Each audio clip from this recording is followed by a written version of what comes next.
이 그림에는 세 개의 물체가 일렬로 서 있다. 이 중에 어떤 것이 앞쪽에 있을까?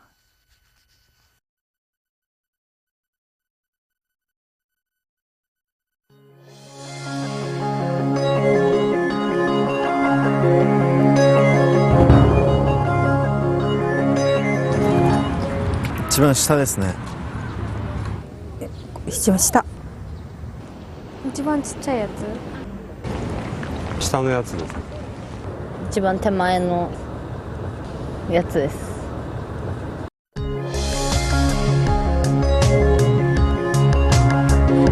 앞에 있는 거, 큰 거.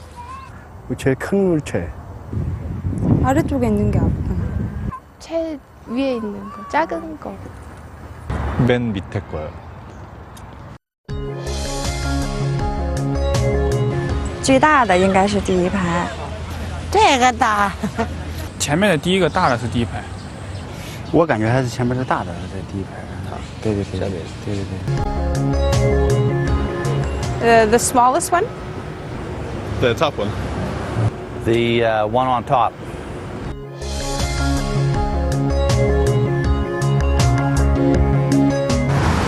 Top one. The one closest to me. The one on the bottom of the page. I'll go with the one at the top. I would say this one, so it's further away.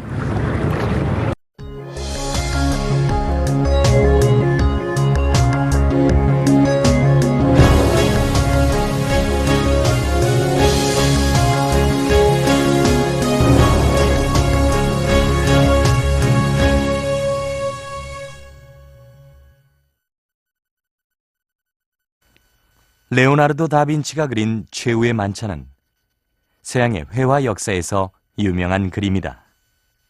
그런데 이 그림은 그 예술성뿐 아니라 원근법적인 화면 구성으로도 유명하다. 원근법은 서양 회화의 대표적인 기법 중에 하나다. 원근법은 투시법이라고도 한다. 서양에서는 예로부터 본다는 것을 매우 중요하게 생각해왔다. 데카르트는 인간의 시각적 능력이 신으로부터 부여받은 은총이라고 믿었다. 투시법은 인간이 눈으로 보는 세상을 가장 정확하게 그리기 위해서 고안되었다. 이 투시법에서는 창틀과 같은 도구를 사용하여 3차원의 세계를 2차원의 평면상 좌표에 정확하게 그린다. 투시법 도구를 통해서 보면 이 세상의 공간은 좌표화된다. 그리고 이렇게 좌표화됨으로써 객관적인 공간이 된다. 투시법을 통한 관찰에서는 관찰자가 중심이 되며 모든 사물은 관찰의 대상이 된다. 그래서 영어로 오브젝트는 관찰의 대상이라는 뜻이면서 동시에 모든 사물이라는 뜻을 가지고 있다. 그리고 오브젝티브는 객관적이라는 뜻이다. 영어의 I see, 즉 나는 본다 하는 말은 곧 I understand, 나는 이해한다는 뜻과 같다. 이처럼 인간이 본다는 행위에서 시작된 투시법은 서양인의 사고방식을 이해하는 데 중요한 요소이다. 서양에서 본다는 행위는 관찰자가 대상을 바라보는 행위이다. 관찰자의 시선 방향은 대상 쪽으로 향하게 되며 그 시선 방향이 곧 관찰자의 앞쪽이 된다.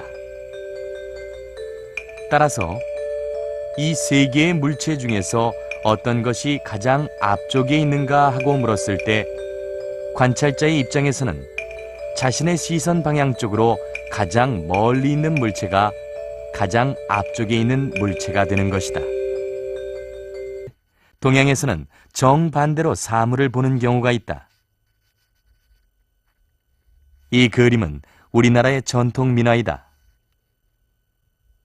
그런데 이 그림에서는 물체가 투시법과는 정반대로 그려져 있다. 이 그림에서는 가까운 쪽이 작게 보이고 먼 쪽이 크게 보인다. 이러한 기법은 동양화에서 흔히 나타나는데 이를 역투시법 또는 역원근법이라고 부른다. 동양에서는 왜 이러한 기법이 나타나게 되었을까? 불교의 경전인 화엄경에 보면 인드라망이 나온다. 인드라망은 우주를 덮고 있는 거대한 그물이다.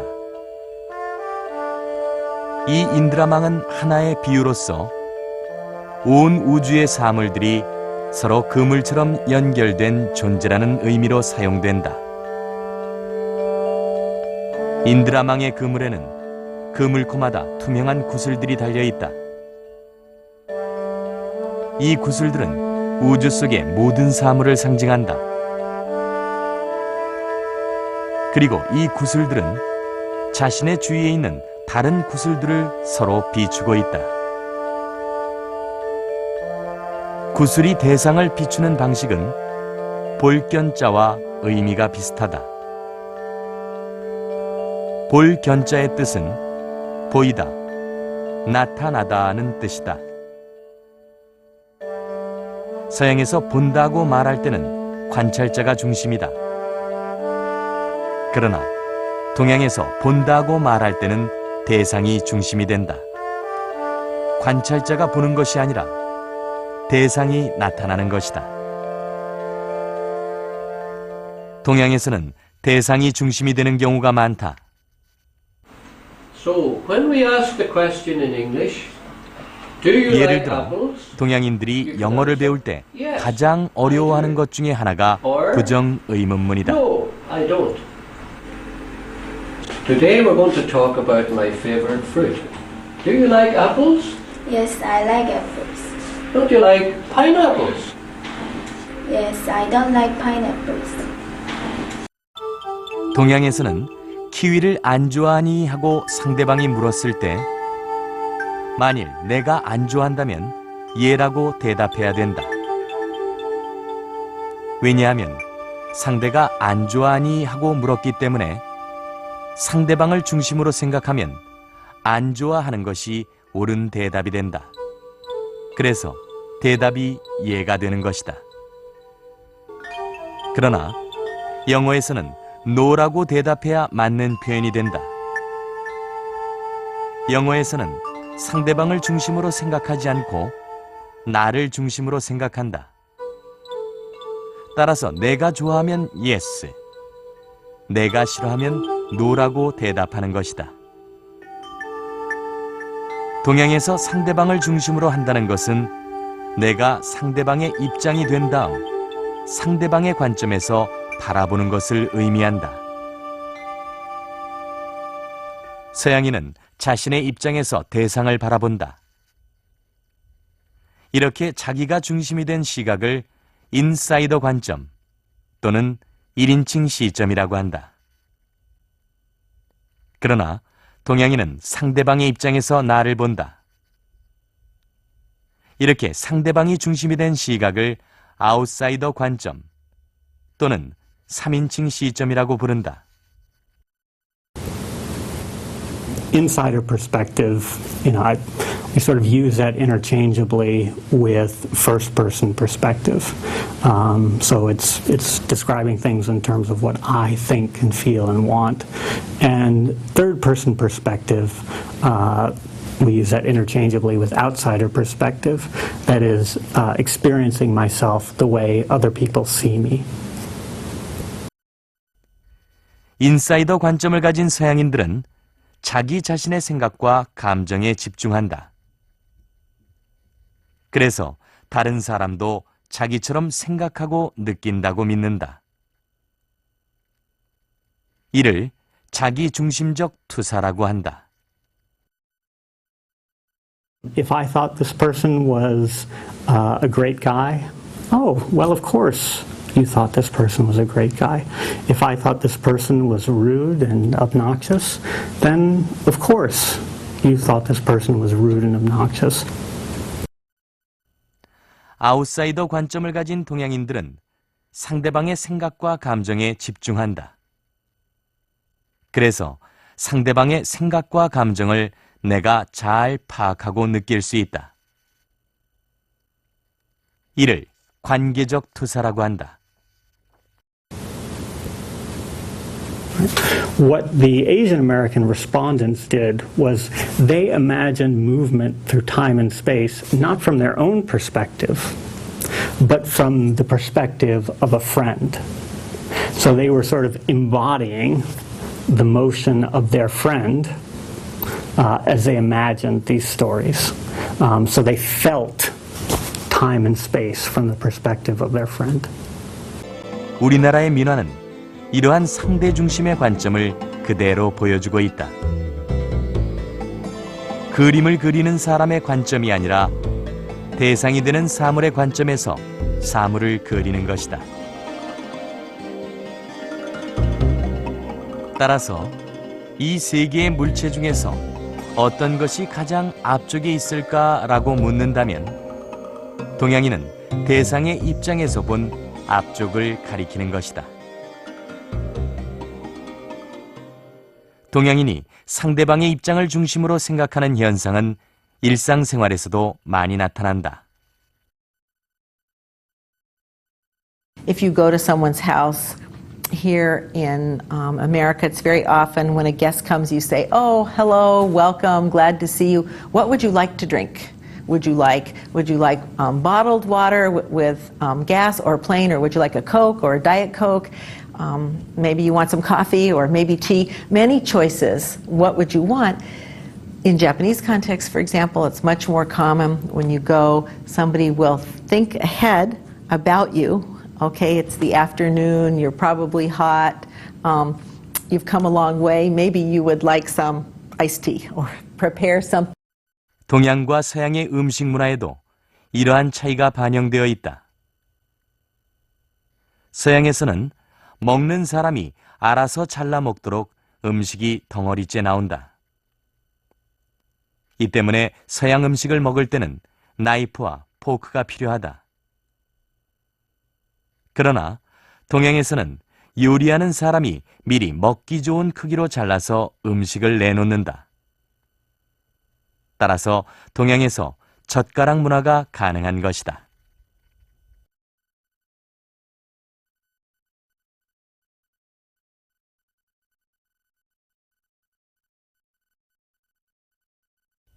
서양에서는 나가 모든 것의 중심이다.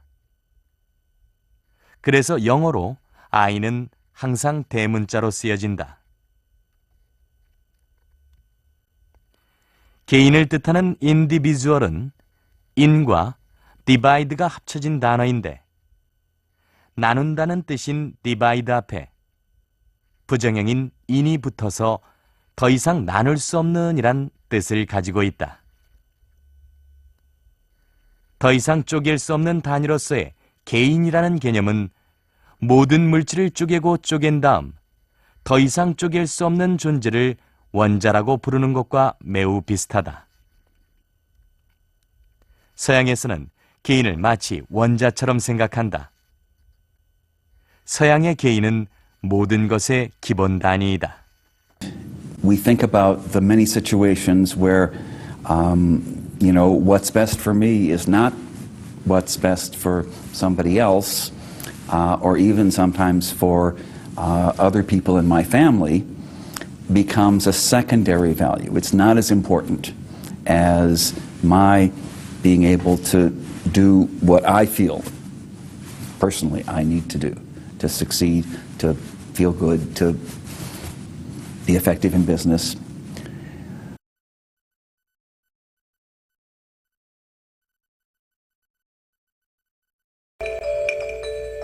서양인들은 어려서부터 독립적인 사람이 되도록 길러진다.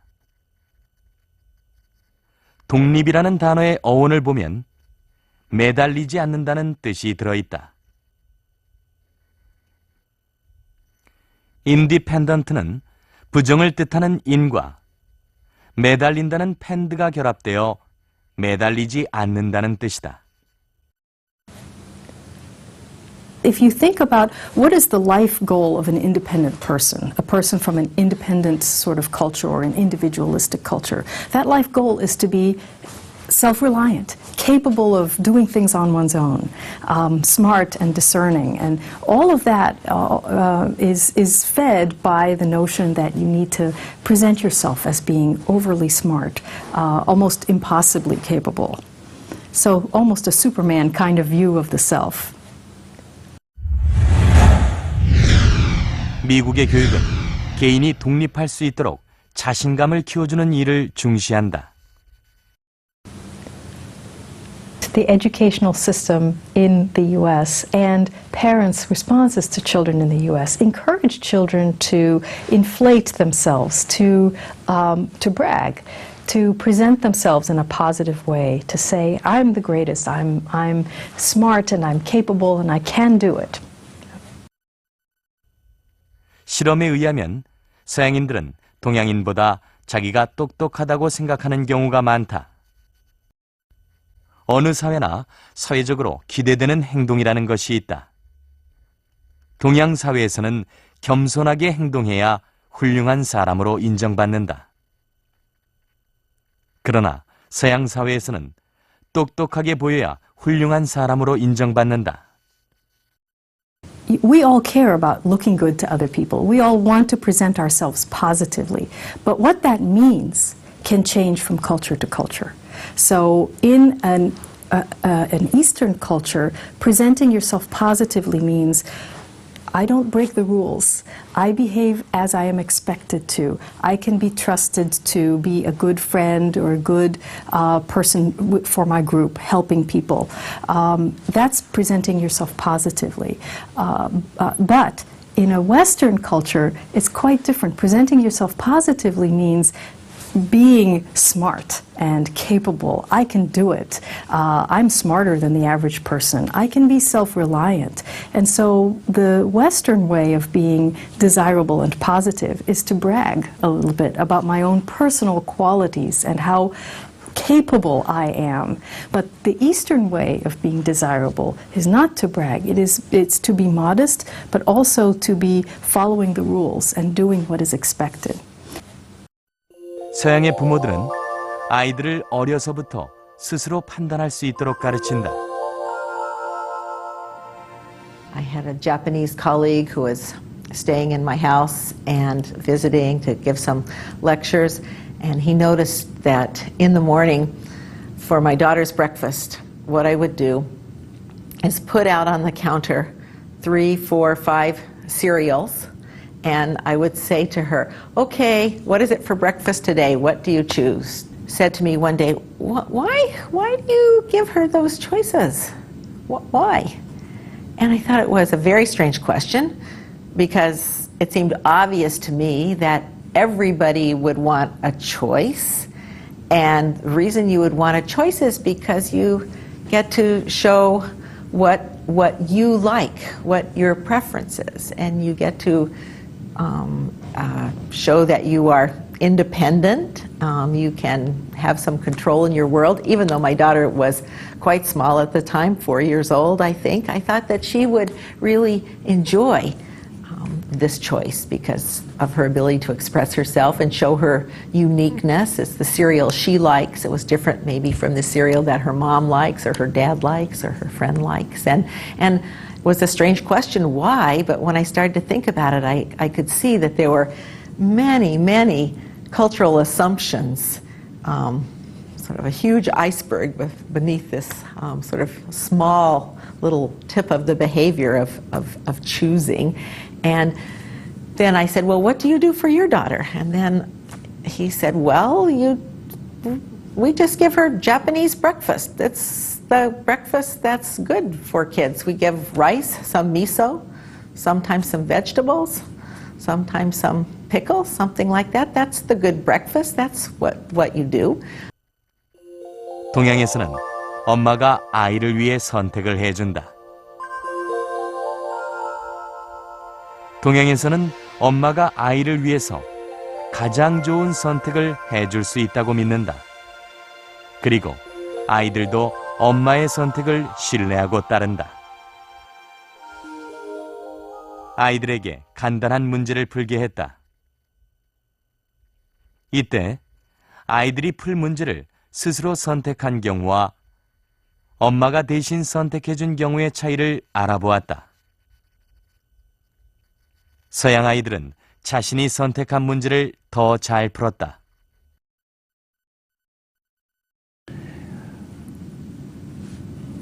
So having somebody you know and care about make a choice for you is seen in a way as a negative, a source of extrinsic motivation, of somebody external to the self telling you what you have to do. And European Americans experience that as a negative phenomenon. I want to avoid that. I'd rather do it myself. I'd rather have the choice. 그러나 동양 아이들은 엄마가 선택해준 문제를 더 잘 풀었다. Our Asian American children didn't have that at all. They found the experience more rewarding. They were more intrinsically motivated, and they learned better as a result. 서양인의 모든 판단의 기준은 자신의 내면에서 나온다.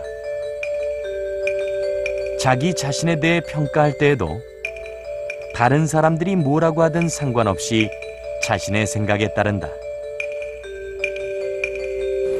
서양 사람들은 자기 행위의 기준이 자기 내부에 있습니다. 특히 자기의 감정에 있는 거죠. 그래서 내가 기분이 좋고 내가 끌리면은 이거는 내가 행동을 하는데 충분히 정당하다. 그러니까 내 행동의 최종 정당성은 어디에 있느냐. 내가 그것에 대해서 어떻게 느끼는가 하는 데 있는 거지만 동양 사람들은 자기 자신을 어떤 사회로부터 고립된 존재를 보지 않기 때문에 내가 처해 있는 역할 또 규범 이런 것들로부터 자기 행위의 정당성이 온다고 우리가 믿는 거죠. 따라서 끊임없이 내 주변 사람들 혹은 어른들, 내 상사들이 어떻게 보는가 하는 것이 내 행위의 정당성을 담보해 준다고 보기 때문에 끊임없이 자기를 비교하려고 하고 그 결과로 인해서 이것만이 다는 아니지만 동양 사람들과 서양 사람들 사이에서 경험하는 행복감에 있어서 좀 차이가 있는 거죠. 동양 사람들은 끊임없이 다른 사람의 관점에서 보기 때문에 개인의 행복이라는 것, 개인만의 행복이라는 걸 경험하기가 상대적으로 좀 불리하다고 할 수가 있습니다. 동양인들은 주위 사람이나 사회적 기준과 같은 외적 기준으로 자기 자신을 평가한다.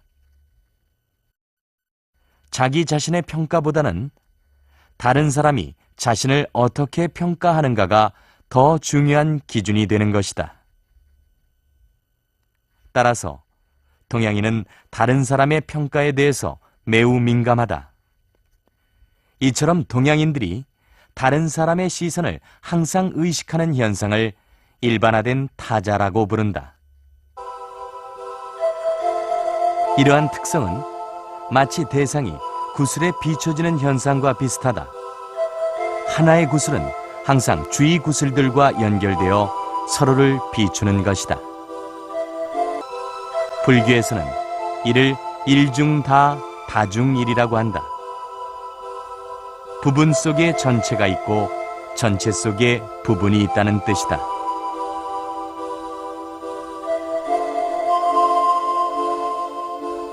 이것은 나뭇잎의 일부분을 자세히 들여다보면 그 안에서 나뭇잎 전체의 모습을 발견할 수 있는 것과 마찬가지다.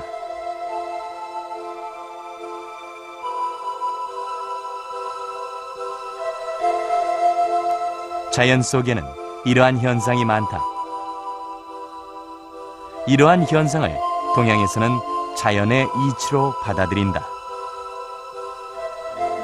그리고 우주의 모든 존재가 동일하게 자연의 이치에 따라 움직이고 있다고 믿는다.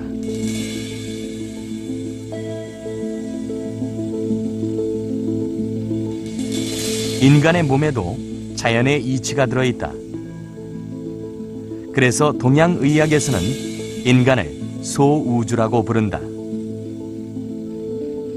따라서 동양의학에 따르면 인간이 자연의 이치에 맞게 살면 건강하고 자연의 이치에 어긋나면 질병이 생기는 것이다.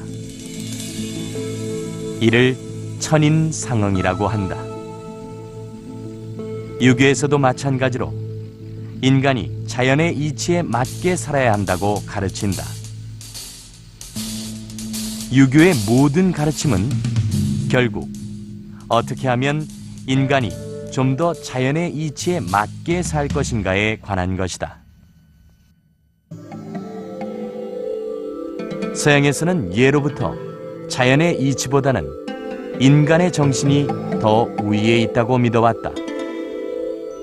서양에서는 진리를 발견하게 하는 것이 자연이 아니라 인간의 정신이라고 믿었다.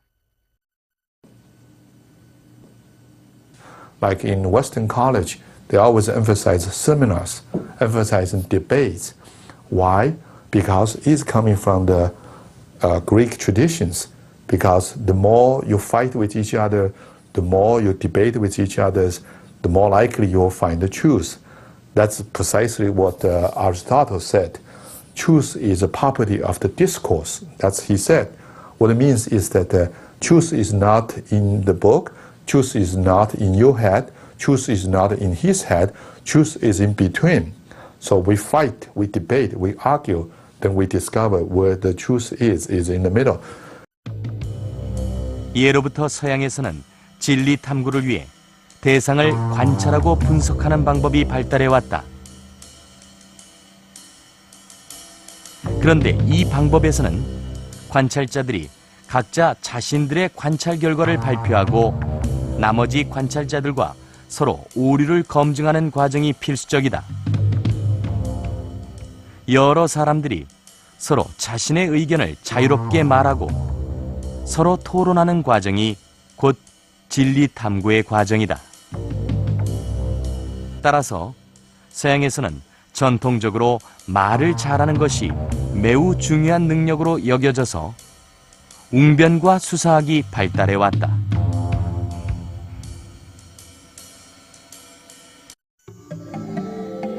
반대로 동양에서는 예로부터 말이 많은 사람을 신뢰하지 않는 경향이 있다.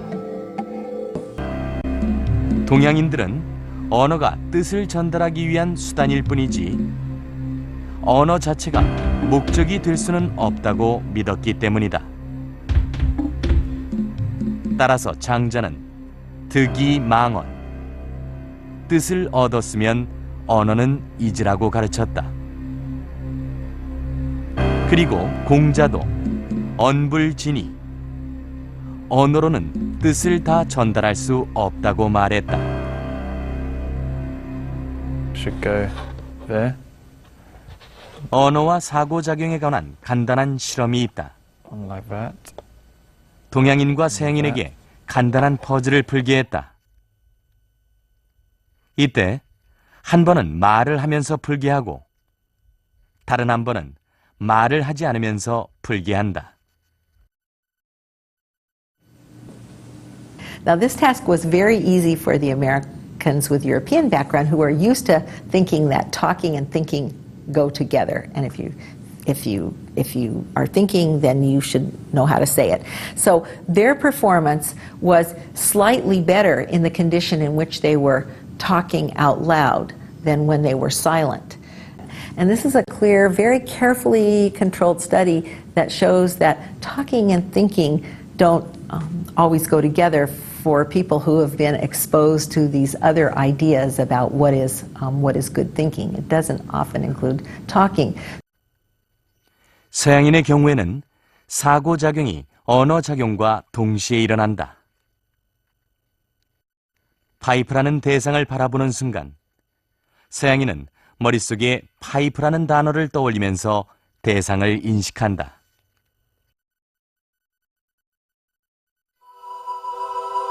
A는 항상 A이다.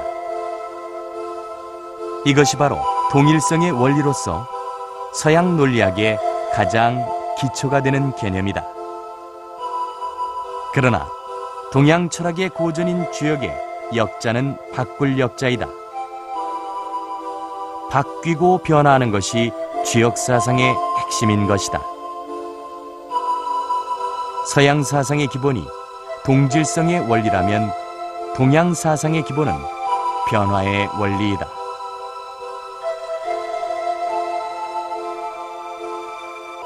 금강산은 이름이 4개다. 하나의 산을 계절에 따라 각기 다른 이름으로 부른다는 사실은 동일성의 원리에 익숙한 서양인들에게는 이해하기 어려운 일일지도 모른다. 이 그림은 우리나라 국보 180호로 지정되어 있는 추사 김정희의 세한도이다. 그런데 이 그림을 자세히 보면 이상하게 보이는 부분이 있다. 오두막집 문의 두께를 표시하는 선이 반대로 그려져 있는 것이다. 서양에서는 그리고자 하는 대상을 눈앞에 두고 보면서 그리는 것이 원칙이다. 그러나 동양에서는 육체의 눈이 아니라 마음의 눈을 강조한다. 동양의 화가는 먼저 그리고자 하는 대상을 마음속에 담는다. 그리고 막상 그림을 그릴 때에는 집으로 돌아와 마음속에서 떠올리며 방 안에서 그림을 그린다. 중국의 유명한 시인이자 화가인 소동파는 대나무를 그리기 위해서는 먼저 대나무를 마음속에 넣어야 한다고 가르쳤다. 이를 흉중성죽이라 부른다. 흉중성죽이란 마음속에 대나무를 완성한다는 뜻이다. 화가의 마음이 구슬과 같은 상태가 되면 대나무를 마음속에 넣을 수 있다. 그리고 구슬 속의 대나무는 관찰자와 대상이 하나가 된 상태를 보여준다. 이를 무라일체라고 한다. 대상과 내가 하나가 된 무라일체의 상태에서는 전후 좌우의 구분이 의미가 없다. 내가 대상을 바라보고 있는 것이 아니라 대상과 내가 하나가 되었기 때문이다.